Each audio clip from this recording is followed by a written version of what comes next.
Mantap, Palestina balas serangan Israel dengan ratusan roket maha dahsyat.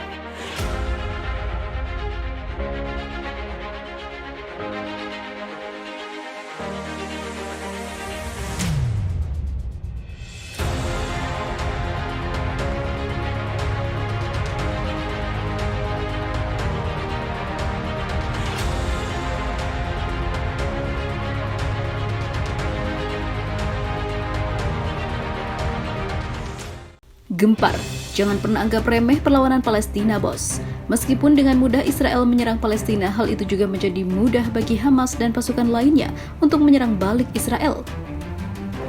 Semalam warga Israel dibuat lari berhamburan setelah serangan ratusan roket menghujani dan membawa petaka besar bagi para warga hingga tentara Israel, karena sangat tidak diduga jika roket-roket yang berjumlah ratusan itu akan menjadi senjata balasan bagi kekejaman si rezim Zionis. Dikabarkan ratusan tentara mengalami luka-luka, bahkan hingga tak tertolong dan menjadi korban di medan pertempuran tersebut. Bahkan beberapa fasilitas militer juga menjadi sasaran atas aksi balasan Palestina dengan peluncuran roket-roket yang ditembakkan dari jalur Gaza itu. Tak hanya Hamas yang melakukan serangan tersebut, dikabarkan juga jika kelompok Jihad Islam Palestina juga ikut serta dalam melakukan serangan balasan yang tak pernah terpikirkan bagi rezim Zionis tersebut. Kini kondisi Israel jadi tidak kondusif hingga pemerintah di sana meminta ribuan warganya untuk dievakuasi ke daerah-daerah yang lebih aman, menyusul terjadinya serangan lanjutan yang bisa membawa petaka ganda bagi Israel. Sementara itu, hal ini juga turut mengejutkan bagi para pemimpin di Israel, bahkan si Perdana Menterinya menjadi sasaran amukan massa karena sejak terpilihnya kembali Netanyahu sebagai Perdana Menteri Israel membuat kondisi Israel makin tak kondusif hingga menimbulkan perpecahan antar warga dan juga demonstrasi yang berkepanjangan yang tak berujung, ditambah lagi dengan adanya serangan balasan yang membuat jutaan warga Zionis dipastikan tak nyenyak tidur.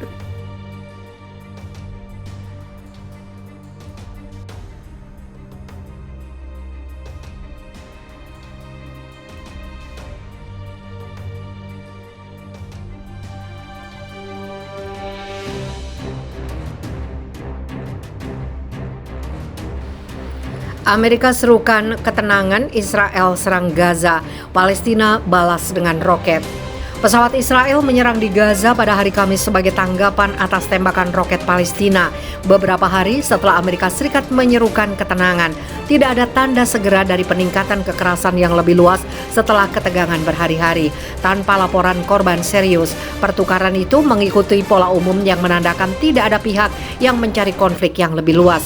Secara terpisah, Menteri Keuangan Israel Bezalel Smotrich mengatakan Israel yang memungut pajak atas nama otoritas Palestina akan menggunakan 100 juta shekel dari dana PA untuk mengkompensasi korban serangan militan Palestina dibandingkan gaji yang dibayarkan PA kepada penyerang, kata keluarga. Tidak ada komentar langsung dari PA. Militer mengatakan serangan udaranya menargetkan situs produksi roket dan senjata yang digunakan oleh Hamas, kelompok militan Islam yang mengontrol jalur yang diblokade. Sebagai tanggapan atas peluncuran roket, tidak ada kelompok Palestina yang mengklaim tembakan roket hari Rabu. Ledakan dahsyat mengguncang gedung dan menerangi langit malam di atas Gaza saat sirine terdengar di kota dan desa Israel di sekitar jalur peringatan tembakan roket yang masuk sebelum fajar pada hari Kamis. Front Demokratik untuk Pembebasan Palestina mengatakan telah menembakkan beberapa roket sebagai tanggapan atas serangan udara dan agresi sistematis terhadap tahanan Palestina di penjara Israel. Baku tembak menggarisbawahi ketegangan antara Israel dan Palestina setelah seorang pria bersenjata Palestina menembak mati 7 orang di dekat sebuah sinagoga di pinggiran Yerusalem, dan serangan Israel di tepi barat menewaskan 10 warga Palestina termasuk 8 militan. Tahun lalu adalah yang paling mematikan dalam lebih 1 dekade di tepi barat, dengan kekerasan yang terus meningkat menyusul serentetan serangan mematikan Palestina di Israel yang meningkatkan serangan Israel terhadap orang-orang bersenjata. Presiden Amerika Serikat Joe Biden bertemu dengan Raja Yordania Abdullah di Gedung Putih pada hari Kamis dan keduanya membahas peluang dan mekanisme untuk mengurangi ketegangan, khususnya di tepi barat. antara Israel dan Palestina, kata Gedung Putih dalam sebuah pernyataan. Menteri Luar Negeri Amerika Serikat Antony Blinken meminta kedua belah pihak untuk memulihkan ketenangan saat mengakhiri kunjungan ke wilayah tersebut, di mana dia menegaskan kembali dukungan Washington untuk solusi dua negara untuk konflik yang telah berlangsung selama puluhan tahun. Diplomat tinggi Amerika Serikat untuk Timur Tengah Barbara Leaf dan perwakilan khusus Amerika Serikat untuk urusan Palestina Hadi Am tetap tinggal untuk melanjutkan pembicaraan deeskalasi antara kedua belah pihak dan akan bertemu dengan pejabat Palestina pada hari Kamis. Mereka ada di sana untuk mendukung partai dan langkah yang harus diambil partai untuk memutus siklus kekerasan ini, kata juru bicara Departemen Luar Negeri Amerika Serikat Ned Price. Di Gaza, para aktivis berunjuk rasa untuk mendukung tahanan wanita yang ditahan oleh Israel setelah Menteri Keamanan Nasional sayap kanan Itamar Ben-Gvir yang mengawasi penjara mengatakan dia akan mendorong rencana untuk memperkuat kondisi tahanan Palestina. Ben-Gvir berjanji akan menindak manfaat dan kesenangan yang ditawarkan kepada tahanan Palestina, memerintahkan fasilitas termasuk oven roti yang dioperasikan tahanan di beberapa penjara akan dibatasi.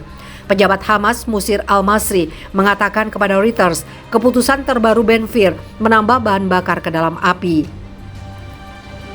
Masalah tahanan selalu menjadi agenda perlawanan Palestina dan jeritan tahanan wanita di dalam penjara musuh Zionis berisiko konfrontasi yang sulit di mana perlawanan Palestina tidak akan diborgol, kata Masri. Secara terpisah seorang pejabat dari Jihad Islam yang didukung Iran mengatakan delegasi dari kantor politik kelompok itu yang dipimpin oleh kepala faksi di pengasingan Ziad al-Nakhala akan mengunjungi Kairo untuk pembicaraan yang akan mencakup konflik Palestina-Israel. Pejabat itu meminta untuk tidak disebutkan namanya, mengatakan kunjungan itu dijadwalkan sebelum kekerasan terbaru, tetapi dia mengatakan eskalasi saat ini di Gaza dan tepi barat pasti akan dibahas. Kairo juga mengundang pemimpin Hamas, Ismail Haniyeh, yang saat ini tinggal antara Qatar dan Turki untuk pembicaraan terpisah minggu depan, kata seorang pejabat Palestina yang akrab dengan mediasi Mesir.